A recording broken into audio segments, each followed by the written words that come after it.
Okay, it's really a pleasure to be here and tell you about our online master in computer science at Georgia Tech. You know, I have a talk that I've given in a few places, and there is a minor problem. The talk is about 1 hour, and then the questions are a little over an hour. So maybe we'll do what we try to do at Stanford, and basically it was only one talk, and here is the last talk, so we don't have limits. So the idea is I'll talk and talk, people will leave, and I promise to turn off the light. At Stanford it didn't work because after a little over 2 hours we were kicked out by a group that actually reserved the room. So the other alternative is I'll give you a shortened version, mostly concentrating on what we have learned in the present and a little bit on the future, and less so on the past. So I'll tell you exactly what I'm not going to talk about in a minute. And now if you're interested, if you Google my name together with Harvard, you can find about a year ago I gave a talk, and some of the missing parts are in that talk. So first of all, definition, what we are talking about. So we call our initiative OMS CS, Online Master of Science in Computer Science. It's collaboration between Georgia Tech, Udacity, and AT&T. AT&T gave $4 million and sent quite a number of their employees and subsidized them to study there with us, and Udacity provided the platform and helped with the production of the courses. It was announced in May 2013. It was launched in January 2014. So the baby now is already a toddler, a little bit wild, but he's fine. So this is our motto, accessibility through affordability and technology. Now, the name doesn't reveal anything. Online existed since the first days of the internet. Distance learning existed for 50, 60 years. When the internet came, courses were scripted on the internet. That was in the 90s. So the name doesn't reveal anything. So what's special about our program? So a couple of things. First, the price. The cost of a master's degree is about $6,600. The complete degree, you pay by the course. You don't pay a full flat fee. You pay by the course.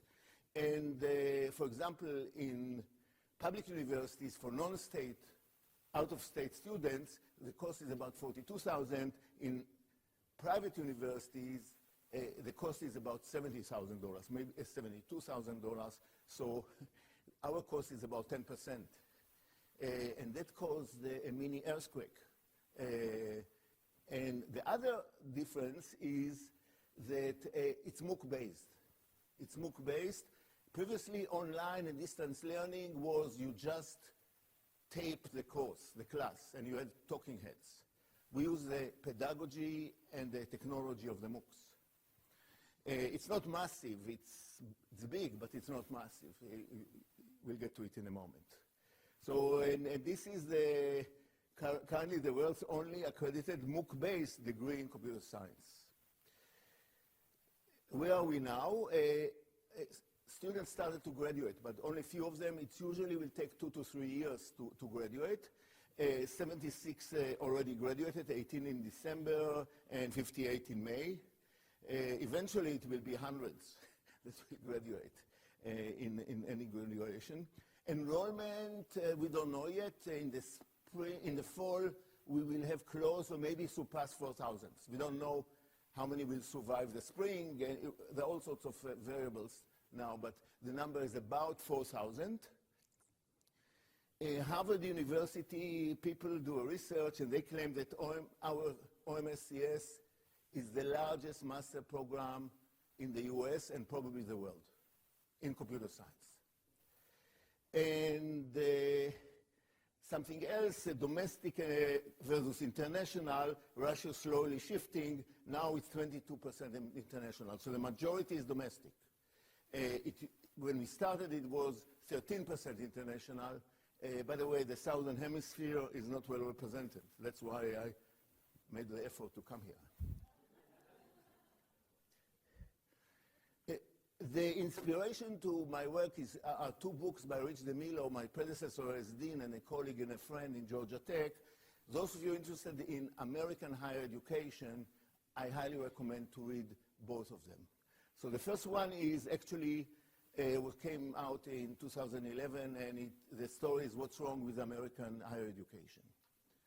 There are many things that are right. Jonathan Cole, actually, another guy, a friend, wrote a book about why American universities are the best in the world, but that's in research-wise. But there are many, many problems with American higher education, and Rich DeMillo wrote a book about it, and then in 2015 he wrote another book about the revolution, okay?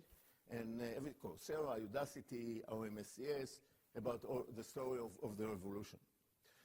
So the first book especially was the inspiration to do something about it, because one of the problems in higher education in the US, and I kind of understand also in Australia, is the price. So the price in Australia is not as horrendous, but it's also pretty large. So, then I'll tell you what I'm not going to talk about today, because we don't have time, and I have a very bad tendency. I waste about half of my talk about what I'm not going to talk about. So I will not talk about, and that's all in the Harvard talk, if you wish. First of all, how did it all start? And there are two quite remarkable things about our enterprise. First, the faculty approved it in less than 7 months. Now, AT&T, that gave the first 2 million before, were very impatient and didn't understand why we moved so slowly. They didn't understand that 6 months to get a change in higher education is a world record. Another thing we did very, very fast, from the date we announced it till we started, it took 8 months. So when this was when the program was approved, we had no courses, but we were determined to create the first 5 courses. Now we have 28.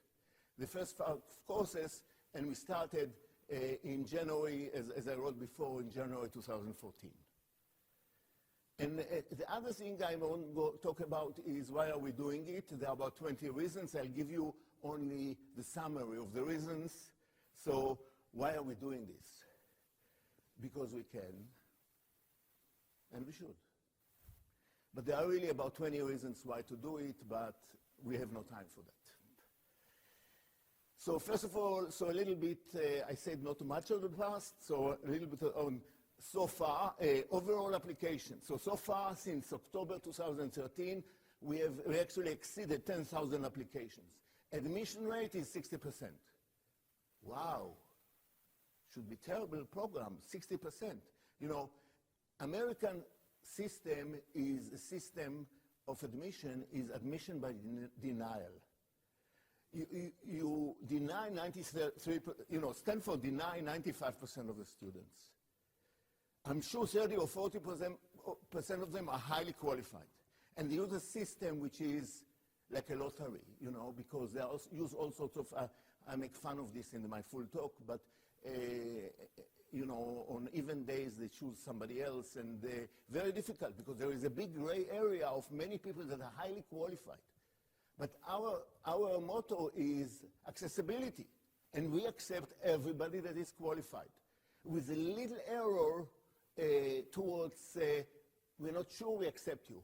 Now, in the good old days, actually they were not so good, the universities accepted zillion students, and then 90% of them failed in the first year, especially in the sciences. Do you remember these days?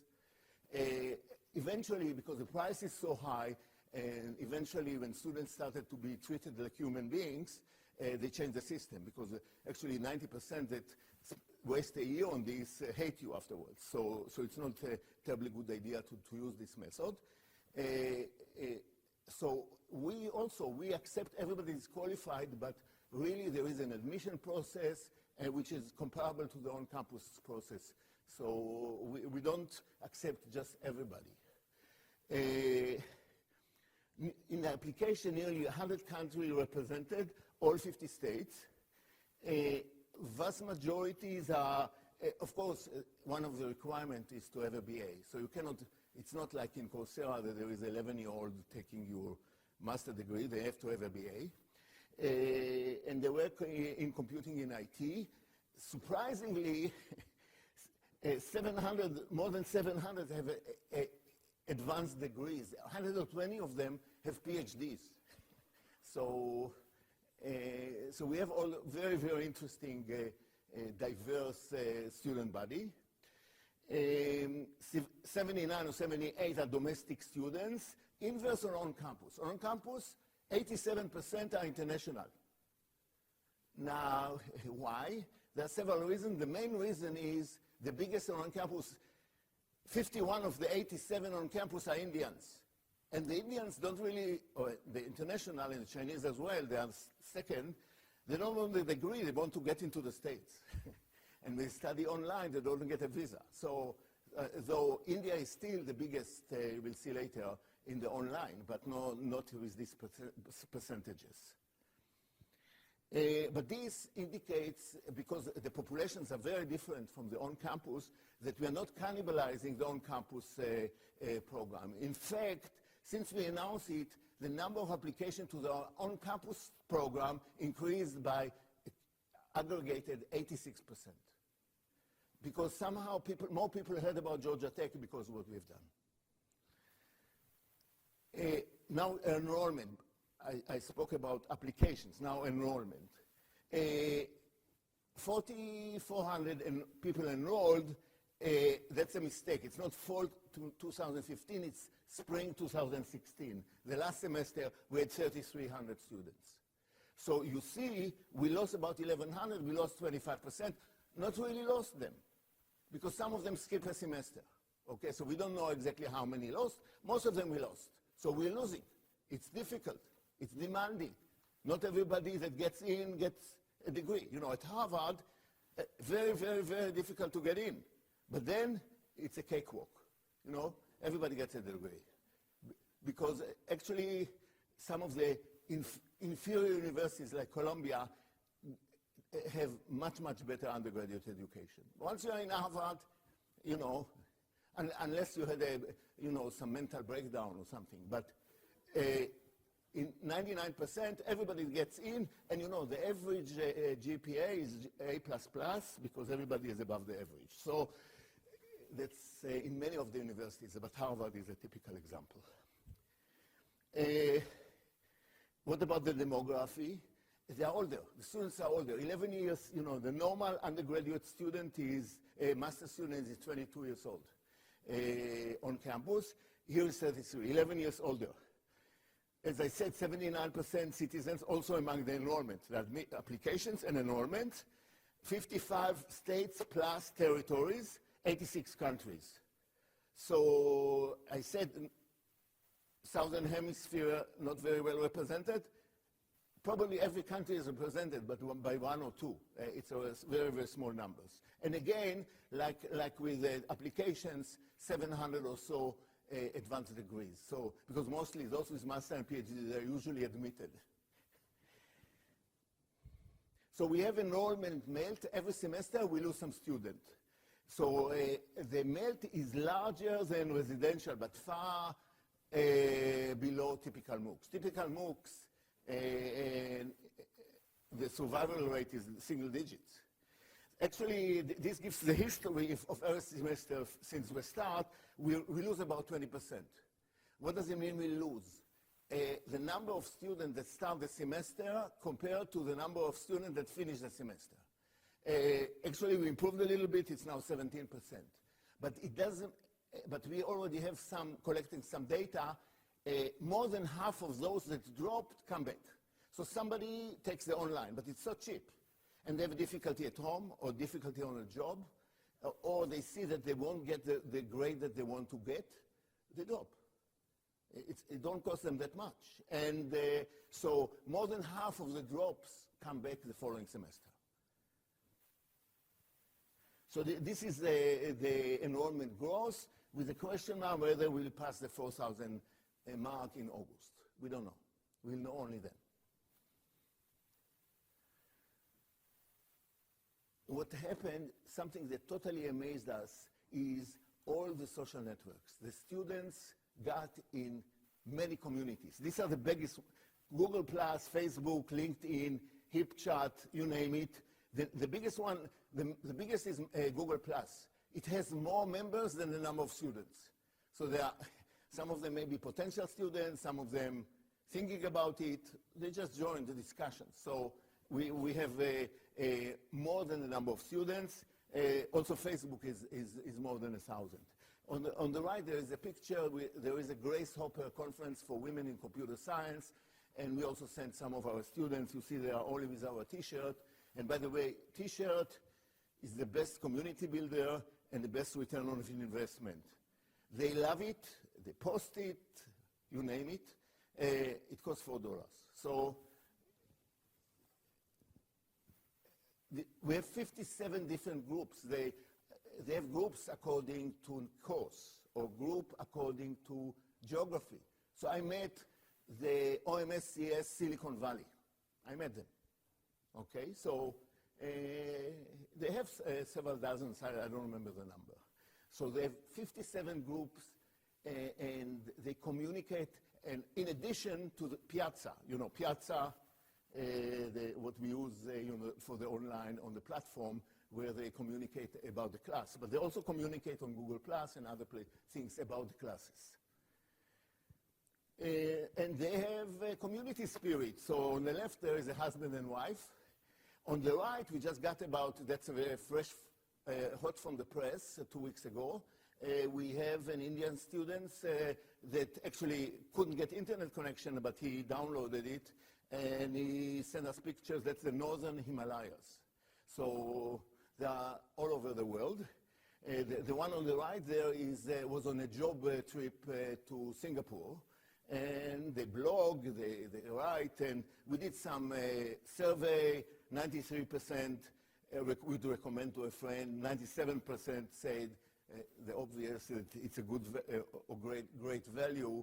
In short, most of them love us. It's unbelievable. I met with some groups. I tried to get from them criticism. There are criticism occasionally, but when I met with them, everything is perfect. So it's really nice to meet them. The spirit is very high, and they are very happy. So a big chunk of my talk will be about what have we learned. And we learn, when I said I have a talk, it's not a fixed talk, it's an evolving talk, because every month we learn something new. So the number of items that we learned is probably over a dozen. You will see, because I'll tell you what we learned. These are the two most important things that we learned. First, that there is large unmet demand. Many usually working people, and as you saw, the age is higher. The age is higher. Peru show that the age is higher. That means that it's mostly for lifelong learning. So, and as Raj mentioned yesterday, not all of them even try to get a new job. They have good jobs. They just want to learn, some of them. So there is a large, maybe even huge, unmet demand. We don't know yet, because we didn't reach many of them yet.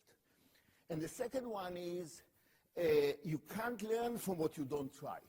So you have an idea, even crazy. If you don't try, you don't know. When we started, the naysayers, they wrote all sorts of things, all sorts of articles. Hey, you cannot have a good quality course. We proved it's wrong. Face-to-face is sacrosanct. Face-to-face in a class of 300 students, when actually half of them don't go to classes? Not exactly. So, and we won't be able to do that, and that we did it, and on occasion we correct. We don't know anything better, but if you don't try, you don't know. So if you have some idea and you're able to try it, even if it looks a bit crazy. But if you're determined to make it work, it might work. So these are the two main things we learned, but we learned many more things. And one of the reasons that the things we learned that all these naysayers didn't know what they were talking about is the students are extremely engaged officially and unofficially. They interact via self-created social media groups, providing significant peer support, many students eager to serve as TAs. So normal classes in the university don't use social media. The kids were born with social media, Facebook and others. They were born with them. They even don't use email. They use social media. But they don't use it for classes. So, and in the class, they may interact a little bit, not much, but they don't use much interaction. They use it for social life, for love life, whatever, but not for studies. Here, they use it a lot for this purpose, and that compensated a lot for the fact that it's not face-to-face. And immediately, we learned that they need better program guidance. We must develop online advising process, and very, very important to set expectations. So we worked very hard to put on the web for every course what you need to know, to put some video clips, to maybe take the undergraduate course, which is a master degree, corresponding master degree, and find a MOOC for them to take a look or some book to read. We try as much as possible to prepare them so they won't say, nobody told me. Though some of them don't look at anything and then are disappointed, but you cannot overcome this. Also, we learned a degree program is not just a collection of courses, it's a community built around common interests and goals. So it's not just a collection of courses, and we try to provide some support for the other stuff. So another lesson we learned, it's not difficult to create quality product. And in the part that I told you about the faculty buying in, the main concern, the faculty had three concerns: quality, quality, and quality. And we did it. The courses are hard, demanding, the same difficulty as on campus. No discounts. Scalability, scale. So the thing that is easy is day-to-day support. All sorts of questions about where to find, all these simple questions, because what happens here is there is finite number of questions. Actually, there is a small finite number of questions. They may be asked in different ways, so we have two advisors for all these thousands of students that can answer, because on top of it, they help one another. Somebody posts something. Actually, in 20 minutes, there is an answer. Now, if the answer is wrong, somebody in 10 more minutes writes, hey, it's wrong, this. So they help one another. So just the day-to-day support, easy.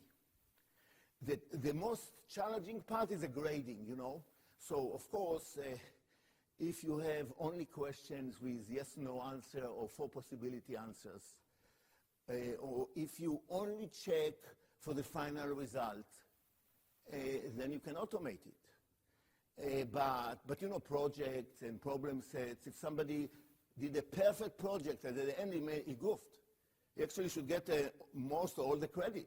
But even a very sophisticated AI cannot find it. So it's not that easy. So we are working among the projects that we are working on is trying to, in some cases, automate. But that we still will need a linear number of graders. And it was really a really big problem for us, especially that on campus, the number of computer science students explodes also. So they need more TAs also inside. So initially I thought, no problem, we'll have TAs among the online students. But then we started, and I woke up in the middle of the night and I told myself, you're an idiot. These people are working. The pay for a TA is peanuts, nothing. They won't do it. Surprise, they do it. They love to do it. They want to give back. They are part of a community. It's really exciting and exhilarating. They want to do it. We actually cannot always accommodate all of those that want to do it.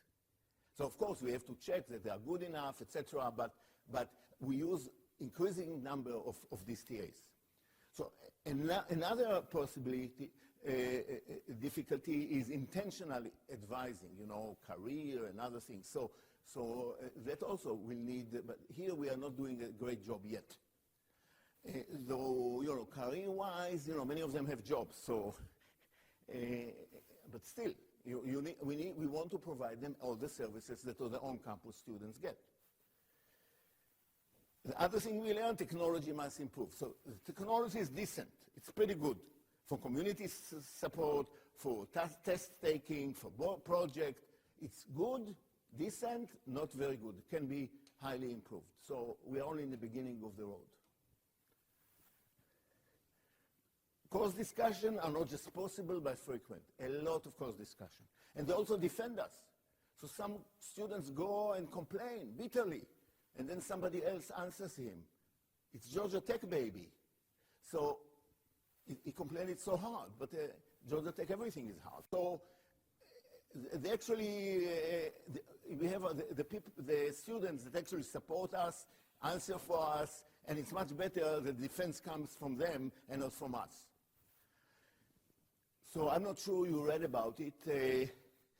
In one of our courses of knowledge-based artificial intelligence, speaking about automating TAs. One of the TAs was a program, was an AI TA. Actually, there were over 70 stories in the media in about half a dozen countries. It started with Wall Street Journal, and the amazing part that this TA, I don't know if you know what it means, she passed the Turing test because the students didn't know that it's a program. Actually, some of them even recommended her for a TA award. So it was based, the TA was called Jill Watson because it's based on the IBM Watson computer that beat the world champions in Jeopardy. There is a system from IBM, and we anticipate that Jill will be able to answer. This course, the professor counted, there are 10,000 questions during the course, and Jill was able to answer 40% of them. And the idea is that Jill will be able to answer. Now, some students notice something fishy, something strange, not very personal, but then others told them, aren't all the TAs like this? By the way, the online TAs are in many cases better than the on-campus TA. They're cheaper and better. Now, why better? Because graduate students from abroad come India, they know English, but China, not so much. So there is a language problem. So, and they're also much more dedicated and know the system better. So in some sense, they're even better than the normal TAs that study on campus. More lessons. So online students, they have control. Forum-based classroom puts students in the driver's seat. They are uniquely qualified. They work in all sorts of companies, some of the best ones, so they bring professional perspective to some of the discussions. And it improves the course for everybody. And on campus, there is nothing like this. So in some respect, online is better than on campus. Of course, face-to-face, 20 students per class, it's wonderful, it is unbeatable, but if we had 20 students per class, for all classes, university will go bankrupt. We cannot have small classes, we on occasion have small class. And some anecdotes, students in educational technology include current teachers. Students in health informatics include current physicians. So they add a lot to the course. So people at Harvard did a study about OMS CS. The paper probably will appear sometimes in next month, I'm told, in the Proceedings of the National Academy of Science, which is a highly prestigious journal. And they make two, first of all, they give support to the idea of unmet demand. Access to OMS CS increases the amount of formal education pursued. So I told you, they say that it's the largest master program in computer science in the US, possibly the world. Even stronger, what they say, there are hundreds of master programs in America. They say that our program will graduate 8% of all the graduates in the United States, which is amazing. And actually, it's based on small numbers. It might be even higher. So it's unbelievable.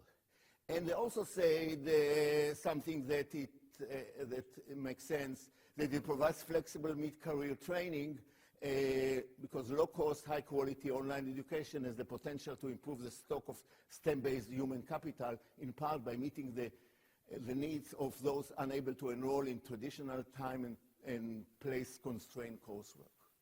So now, Georgia Tech is doing very, very well in jobs, you know. One of the top colleges, better than all the famous colleges in terms of placing their students. If you ask me a question, I can tell you. So we have career fair, we have real and virtual. The virtual, the online can participate. The real one on campus, only the ones online from the Atlanta metropolitan area. Formal career counseling, they get the students on campus. We hope to give it also to the OMS students. We don't yet. And something amazing also started to happen. OMS students have started to hire others. So they kind of get to know some people, and there were some anecdotes that they hired others. And by the way, we are, one of the reasons we do it, it started with computer science. Computer science is the hottest area in academia because there are many, many more jobs in America than the number of graduates. Even engineering, it's the other way around. Maybe in a couple of specific engineering disciplines. But you know, in humanities and social sciences, it's totally reversed. The blue is the number of graduates. The brown is the number of jobs.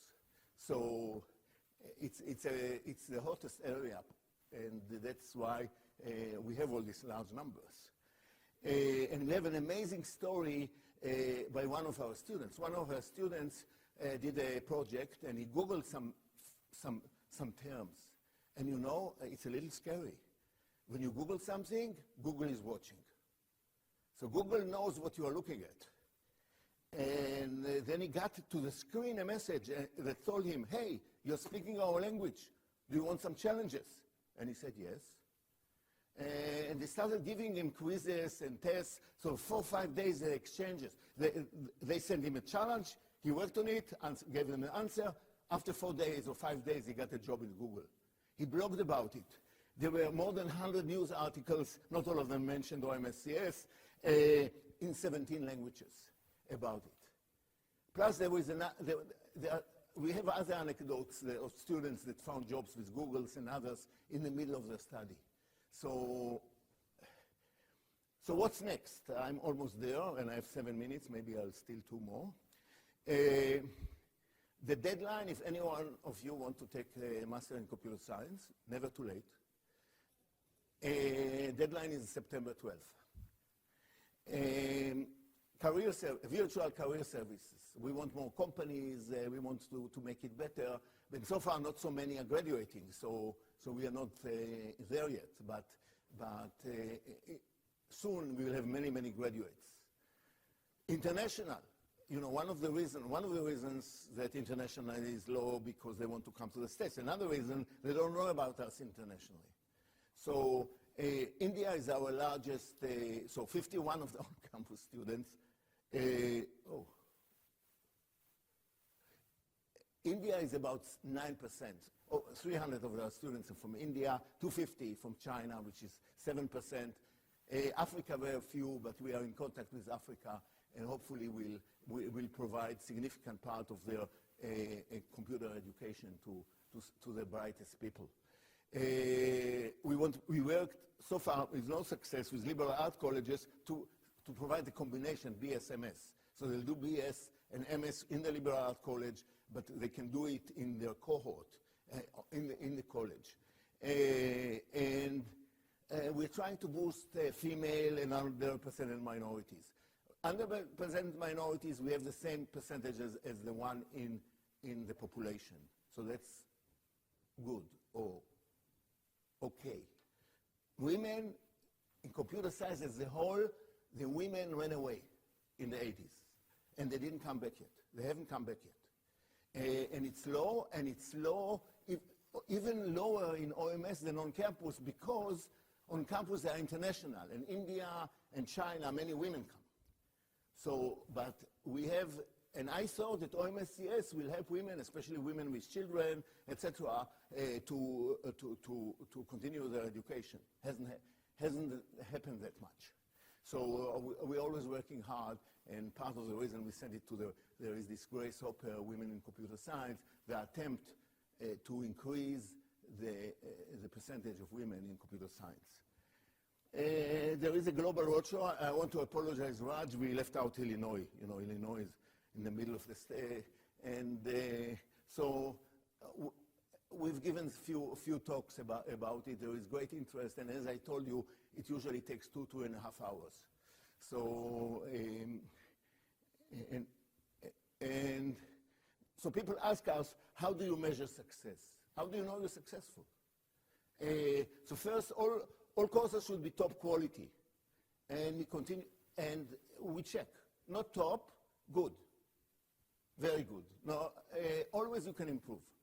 And we get evaluations, etc. We do the same kind of evaluation and assessment that we do on campus. We get input from the students and try to improve, and on occasion they have good advice. You know, they are the customers. And nowadays in America, the student is a customer, you know. It hasn't been like that, like 15 years ago. Enrollment scales, but not, it's not like MOOCs, because, you know, employers accept and hire graduates on equal terms. Too early to tell. So we have the anecdotes. People got some jobs. We don't know yet. But you know, some of the employers like AT&T, that 250 students from AT&T, and they are promoted there. And some students got promotion. But it's all anecdotes, and only, as I said, 76 graduated. So we don't know yet. Financial viability, we got $4 million from AT&T. We already earned net over $3 million, and in the fall we'll pass the $4 million. So though we won't pay it back to AT&T. And moreover, the most expensive part, the part that I didn't give a talk about, is producing the courses. Very expensive, $200,000 to $300,000 a course. We almost produced all the courses. So the biggest expense, the fixed cost expense, is almost behind us. So we probably will make a net few $1 million a year. Not like what they do have for master programs in the States. It's a cash cow. The master students, they pay the normal fee, they get zero attention, and that happens in many of the universities, and I won't name names, and I won't exclude Georgia Tech. So financial viability, we think we are okay. In effect, we could have, if instead of 6,600, 9,900, the students are not that price sensitive, but I have two forces. One is make money. The other is keep it cheap. And so far, we didn't do it for the money, and we resist the temptation to raise it. Even though 30% raising the price won't affect anything. But of course, the media will jump on us.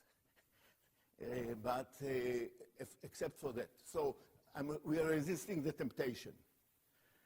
The other measure is that others will follow. And Raj gave you the talk, and Raj was extremely generous. And we are the maybe one or two fan. We want them to succeed, Illinois. They have the IMBA, and they now have a new MS in computer science, but only for data science. So it's a very small section. And they are so generous, and they admit they're going in our footsteps. We are kind of like the godfather. Somebody else that kind of followed us, because we believe they did it because what we did, is MIT, but MIT never admitted they followed anybody. So, and we call, by the way, MIT Georgia Tech of the North. So, so others start to follow. I have no time because I have 9 seconds, and I told you, I'll still 4 minutes. We have all sorts of research projects, including the Harvard one, and including one of them I mentioned, detecting and preventing cheating. okay? And we actually caught cheating, and there were discipline cases. We use machine learning, you know, if they steal it from the web or if the homeworks are similar, all of this can be found. Of course, you should improve these tools, but there is a project about cheating. But as you see, there are half a dozen projects, and that's the summary, the concluding set. First of all, we don't know all the answers. This is totally uncharted territory. When you have a question, we cannot call MIT and ask them, how do you do that?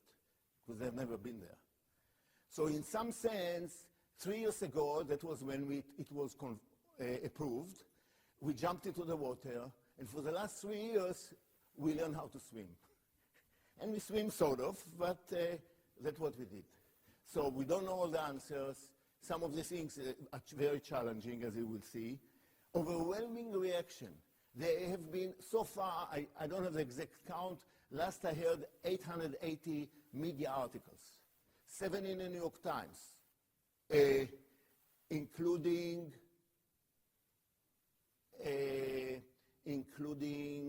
front page of Sunday, which, by the way, I don't know, somehow I skipped a slide of President Obama.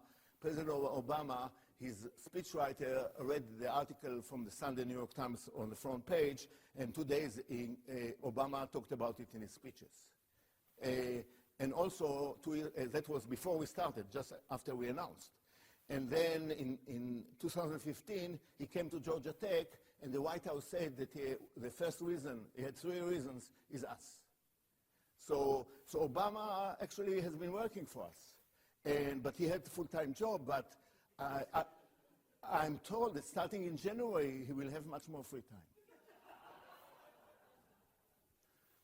So overwhelming, you know, unbelievable. We were overwhelmed by this. You know, 7 New York Times, 15 Wall Street Journal, 7 Economists, Chronicle of Higher Education, Inside Higher Ed, you name it. And also other languages, we were totally overwhelmed. We didn't anticipate it at all. Of course, this is a tremendous opportunity to offer advanced CS training in regions that lack quality options.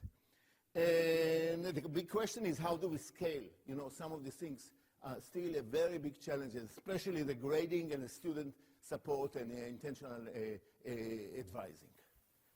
So the question is, I have 1 minute, time exceeded. But the last slide, where is it all going? So first, for master degree, there will be more master programs. So we're glad Illinois has 2 more, and MIT has something that nobody understands, but they do something also.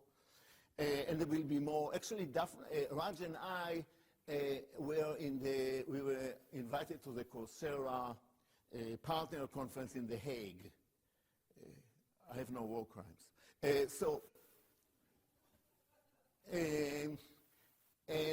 We were on a panel together, and Daphna, when she introduced us, her prediction is that in the next 5 to 10 years, most of the master students of American university or all universities will be master students in such programs, MOOC-based online programs.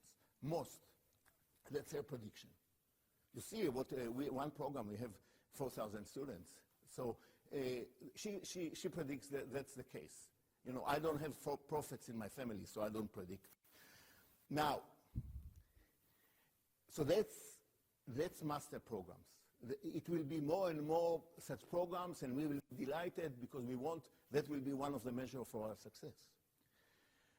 What about undergraduate education? Undergraduate education, on the one hand, will always exist because at least some of it serves other purposes. The kids have to grow up. The kids have to leave home. All sorts of reasons there are undergraduate education. But what may happen is that some courses in the beginning and the end.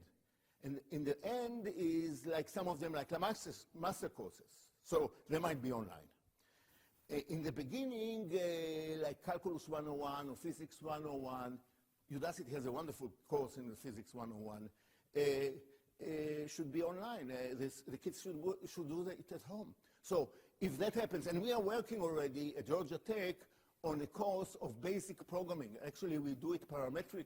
So it actually will cover several different courses because we have several modules, and if we replace a module, so one for engineering, one for computer science, so intro to computer science. So we are working on it, and in January we hope to start with, because all these courses in the beginning of the undergraduates, you have 300-400 students per class.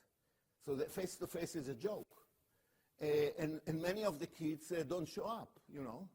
So I think Nick in his talk suggested that only 3 lectures per course, right? Actually, this will be 0 lectures per course. Maybe some recitation, or maybe for those needed, or whatever, or advising, some face-to-face. But in general, the kids, some of them can do it in high school, and some of them can do it while they're on campus. But in general, this can shorten the degree. In the US, it's 4 years. And, but actually, most of them finish in 5, 6, and 7 years. And whatever the number is, with the online, you can shorten a year by a year or a year and a half. Will the universities be hurt? No, because they will simply have a larger pass-through. You know, more students will go. They will be less selective. They will accept other qualified students because there will be shorter time. Because the bottleneck are usually the classrooms and the dorms. But if they take online, we take more students at any given time. So I believe that eventually also it will penetrate undergraduate. It will not, unlike in the Master of Computer Science, that you can totally replace it by online. In the undergraduate, it will replace pieces. And of course, there is the flipped classroom and all the other things that you can do with online, which many of our professors that teach on OMS already use flipped classroom in some of the classes and let the students on campus watch the tapes, etc. But still there are classes. So I guess I'm done.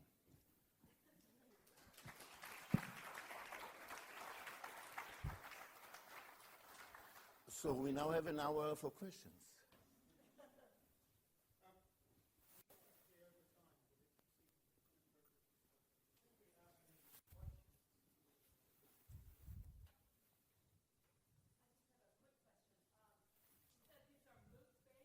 Yes.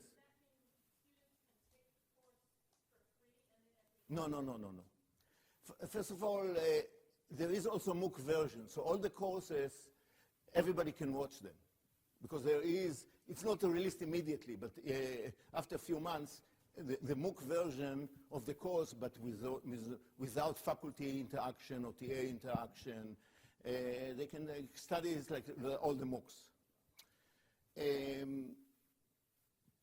But they don't take it for free. They register, they pay tuition, everything. Yes? Hi, I was wondering how you support the students whilst they're studying online. Do they have someone that calls them occasionally and make sure they're on task? Or do you find they're engaged enough to stick it out if you only have 20% who are dropping out?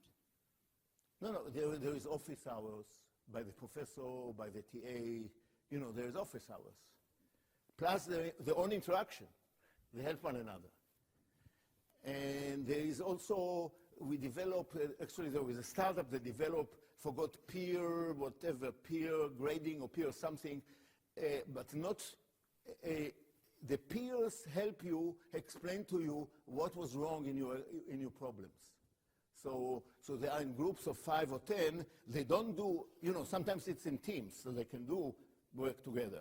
But sometimes when they do it individually, but after it's returned, the team kind of help one another to explain what was wrong in the problem set. Yes?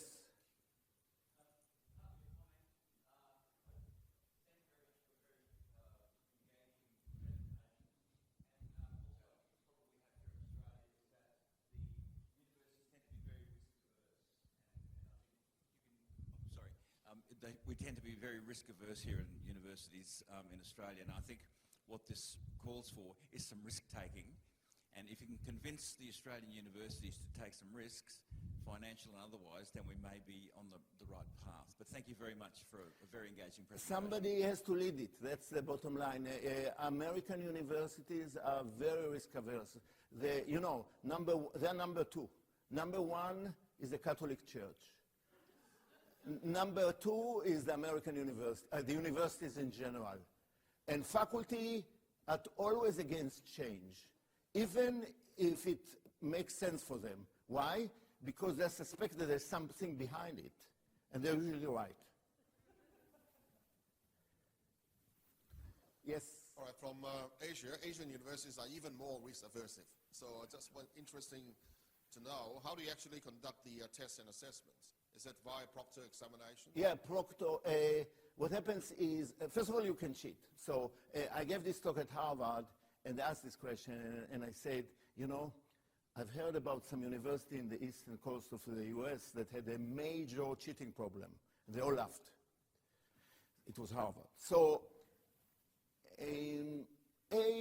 cheating, always possible. Always possible cheating. You never, like cyber, The bad guys, the good guys. The good guys block this door, they come from that door. You always can cheat. So they ask me, how do you know? So when somebody takes an exam, he takes it on his laptop, and there is proctor somewhere that looks about 30 or 40, but you don't know who looks at you at when and when. And so the camera of the laptop on you, and you do the exam. Ask, how do you know that this is the guy? So eventually we can have bio or whatever, so we can fix that. But for now, we don't. And I asked the person in Harvard, how do you know that this guy is the son of the sheikh from Saudi Arabia, and not somebody that came to take the course for him? So similar problems exist in on-campus. Online is easier to cheat. Now, what I'm saying also is there is good news and bad news. The good news, somebody cheats. Somebody gets a degree. Somebody gets a job. After a week, he's fired. Okay? Because he doesn't know the stuff.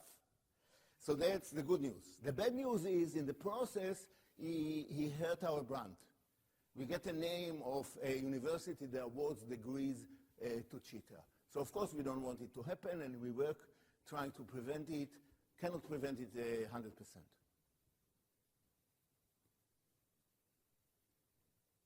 Yes? As per the Coursera platform, do you have any peer assessment that's being integrated? No. So there is a way to grade that everybody grades everybody else. We don't fully trust it. We didn't go this way. Because students grade themselves, and we don't have yet research to kind of support it in full, and we don't feel comfortable using it. Yes? Your on-campus version is more expensive than... I told you, for $42,000.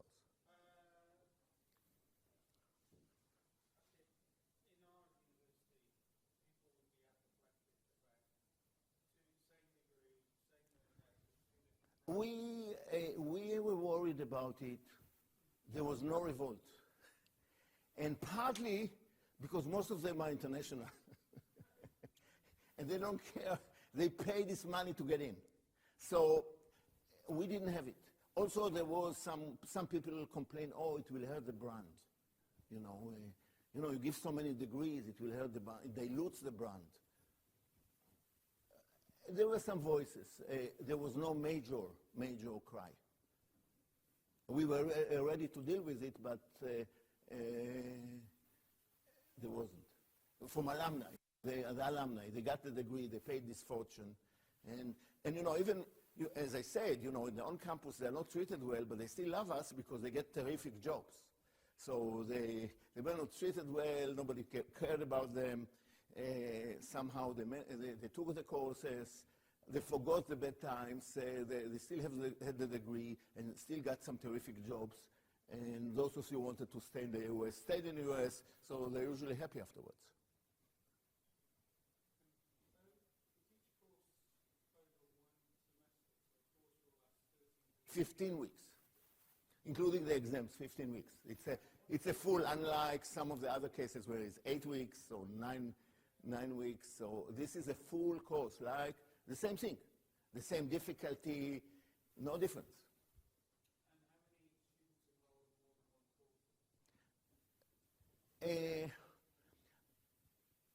The majority is one course, a significant number in 2 courses, and a dozen or 18 in 3 courses sometimes. You know, if somebody doesn't work, could take 4 courses, but I don't think we let them unless they really give a petition and we let them. But I don't think anyone took 4 courses so far. And on campus they took 4 and even 5. So if somebody takes 5 courses, it's 10 courses, they agree. So they can finish in a year. But the courses are heavy. Georgia Tech is known for making you work very hard. So taking more than 4 courses is a huge challenge. Some very bright kids do that, but very, very rarely on campus. Okay, I'll turn off the lights.